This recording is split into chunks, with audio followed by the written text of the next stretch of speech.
Sir sir AP assembly బయట ఆసక్తికర సన్నివేశం అసలు సోషల్ మీడియాలో షేక్ చేస్తున్నది. పవన్ కళ్యాణ్కి షేక్ హ్యాండ్ ఇచ్చిన బొత్స. ఏం జరుగుతుంది? బొత్స గారు అసంతృప్తిగా ఉన్నారు. ఆయన ఉత్తరాంధ్రకు పరిమితం చేయకుండా వేరే ప్రాంతానికి తీసుకెళ్ళిపోయారు. బొత్స జనసేనలోకి వెళ్ళిపోతున్నారని పెద్ద ఎత్తున ఆ మధ్యన కామెంట్స్ వచ్చినాయి.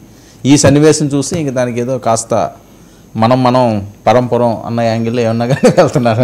మనం వాళ్ళకి వేరే ఉన్నాయి కదా, మీరు అనలేకపోవచ్చు, మీరు చెప్పలేకపోవచ్చు. కానీ అందుకని కాకపోతే మీరు ఇచ్చిన సాక్ష్యాలు అన్నిటికంటే నేను ఒక మంచి సాక్ష్యం చూపిస్తాను సార్. బొత్స పవన్ కళ్యాణ్ గారి విజువల్ ఏంటమ్మా? బొత్స పవన్ కళ్యాణ్ నిన్న అసెంబ్లీలో చాలాసేపు ఒక విధంగా శాసనసభలో విశాఖ ఉక్కు మీద వాళ్ళ మధ్య హోరాహోరీగానే అది జరిగింది. అసలు రోజు కూడా వీళ్ళు అసెంబ్లీకి రావట్లేదు కాబట్టి బొత్స అక్కడ చేసే గొడవే కదా మనం చూస్తున్నాం. కానీ చాలా ఆశ్చర్యం ఏమంటే వాళ్ళ పత్రిక చూస్తే మొదటి పేజీ మొత్తంలో ఎక్కడ ఈ శాసన మండలి అనే ఒక్కటి కూడా లేదండి. Can you imagine? మీరు అసెంబ్లీకి రావడం లేదు, శాసన మండలి మాత్రమే జరుగుతుంది. శాసన మండలిలో ఒక్కొక్క సమస్య మీద చాలా హోరాహోరీ పోరాటాలు, ఇటు పవన్ కళ్యాణ్, లోకేష్ వీళ్ళందరూ పాల్గొంటున్నారు. మరి ఎందుకని వాళ్ళ పత్రికలో ఈ కౌన్సిల్ దీనికి ప్రాధాన్యత ఇవ్వడం లేదు?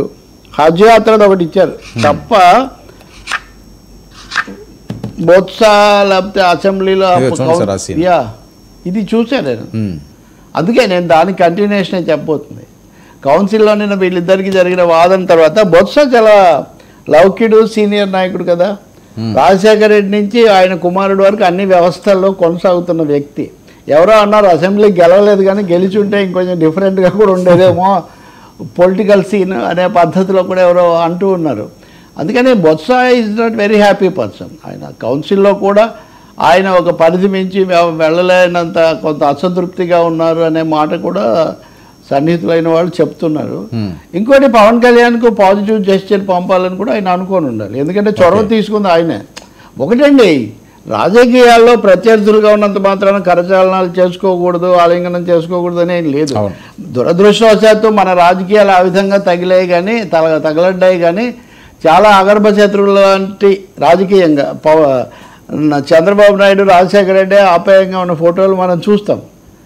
కాబట్టి ఎల్కే అద్వానీ హోంమంత్రి అవగానే చేసిన మొదటి పని చనిపోయిన నంబూదిరిపాదకు జోహార్లు అర్పించడానికి అక్కడికి వెళ్ళాడు. అంటే గౌరవాలు వేరు, స్నేహాలు వేరు అనే విషయం మనం చూస్తాం. బహుశా వాతావరణాన్ని కొంచెం చల్లబరచాలి.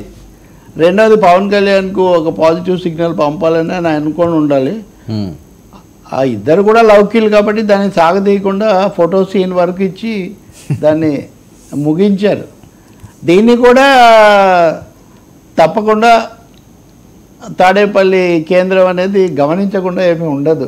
అది కూడా మీరు అంటే మిగతా ఎమ్మెల్యేలు అందరూ కూడా అక్కడ ఉన్నారు సార్. మన తాటిపత్రి చంద్రశేఖర్ వాళ్ళు ఉన్నారు, వాళ్ళు ఎవ్వరూ కూడా విష్ చేయలేదు. మీరు అక్కడ ఆ స్క్రీన్ మీద మనకి క్లియర్ కనిపిస్తుంది. అదిగో చంద్రశేఖర్ అతను అంటే ఇటువైపు వెళ్ళిపోతా ఆయన దగ్గరికి వెళ్ళాడు. ఆయన కూడా వెనక పెద్దిరెడ్డి గారు వెళ్ళిపోతున్నారు సైలెంట్గా. మీ దగ్గర అదనంగా ఇన్పుట్స్ ఉన్నాయండి? కాదు, అంటే మొదటి నుంచి వస్తుంది కదా ఇది. అదేమైనా ఏమొస్తుంది? ఈయన ఏదో మారుతారు, అసంతృప్తిగా ఉన్నారు, వేరే ప్రాంతానికి ఈయన పంపించాడు, ఉత్తరాంధ్ర ఆయన బేస్ వదిలేసి అని చెప్పి ఎమ్మెల్సీ ఇచ్చినా అంత హ్యాపీగా లేడు. లేదు, నాకు తెలిసిన మేరకు బొత్స అయితే చాలా జాగ్రత్తగా జగన్తో సంబంధాలు పాటిస్తున్నారు. అన్నీ తనకు తెలిసినా కానీ, అనుభవం ఉన్నా కానీ ఇది ఏం చేయమంటారు, అలా చేయమంటారు అనే పద్ధతిలో ఆయన గైడెన్స్ తీసుకుంటున్నాను అన్న అభిప్రాయమే కలిగిస్తున్నారు. కానీ ఎన్ని చేసినా ఆయన బొత్స కాబట్టి అవి ఘటన సమర్థుడు. ఎన్నికల చివరిలో ఒక టీవీ చర్చలో పాల్గొన్నాం. దానికి ముందు ఒక అరగంట, తర్వాత ఒక అరగంట. అప్పుడే అర్థమైంది ఆయన ఆలోచనలు ఇవన్నీ. అంటే ఆయనకు పూర్తి అవగాహన ఉంది ఏం జరుగుతుంది ఏంటి అని. కాకపోతే అందరూ ఒక మాట్లాడారు కదా, వినాడు కదా, ఆయనకి ఏం చేస్తామనే పద్ధతిలో తప్ప. బట్ బొత్స అయితే బ్రిడ్జులు తలుపులు మూసుకోకూడదని నమ్మేటటువంటి ఒక మనిషి. ఆయన తలుపులు అయితే తీసే ఉంటాయి. తలుపులు తీసి ఉన్న తర్వాత ఏం జరుగుతుంది అన్నది ఎవరు బయటకు వస్తారు, ఎవరు లోపలికి పోతారు మనం చెప్పలేము. మీరు పవన్ కళ్యాణ్ మాటలను ఎక్కువ గుర్తుపెట్టుకోవాలి బొత్స కంటే కూడా. ఇప్పుడు ఆయన ఇచ్చిన స్పందన అదంతా చూస్తే మేమైతే మా పార్టీని విస్తరించుకుంటాము, మా పార్టీని బలోపేతం చేస్తామని కూడా పవన్ కళ్యాణ్ ఇది ఆన్ రికార్డ్. తెలుగుదేశం వాళ్ళు కొంచెం కష్టపెట్టుకున్నప్పటికీ కార్పొరేటర్లను చేర్చుకోవడానికి, మాజీ ఎమ్మెల్యేలను చేర్చుకోవడానికి, ఒంగోలు ప్రకాశం జిల్లాలని చోట చాలా వ్యతిరేకంగా ఉన్న అతన్ని బాలినేని చేర్చుకోవడానికి కూడా పవన్ కళ్యాణ్ ఏమి వెనుకాడట్లేదు. సో చంద్రబాబు మీద విశ్వాస ప్రకటన ఎలా ఉన్నా, నమ్మకం ఇవన్నీ, జనసేన సైన్యాన్ని పటిష్టం చేసుకోవాలి అని. ఇప్పుడు కురుక్షేత్ర యుద్ధానికి ముందు కృష్ణుడి దగ్గరికి దుర్యోధనుడు అర్జునుడు ఇద్దరు వెళ్తారు కదా, ఎందుకు? సైన్యాలను బలోపేతం చేసి, ఇది ఈ పార్టీ పేరే సైన్యం. సో జనసేనలో వనరులు కలిగిన వాళ్ళు, అనుభవం కలిగిన వాళ్ళు, మోతుబర్లు, పాత కాపులు, పాత తోపులు రావాలి అన్న విషయం పవన్ కళ్యాణ్ దృష్టిలో ఉంది.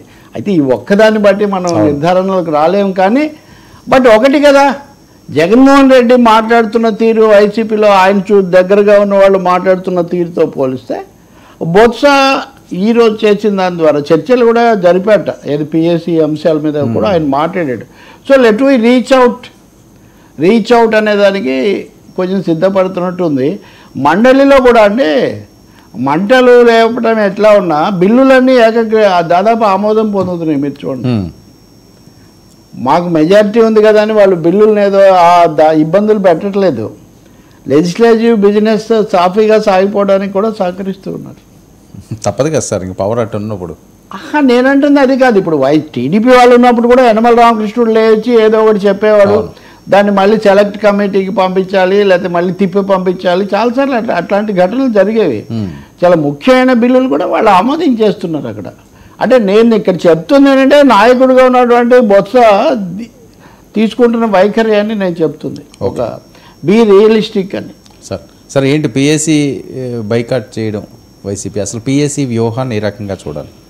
అంటే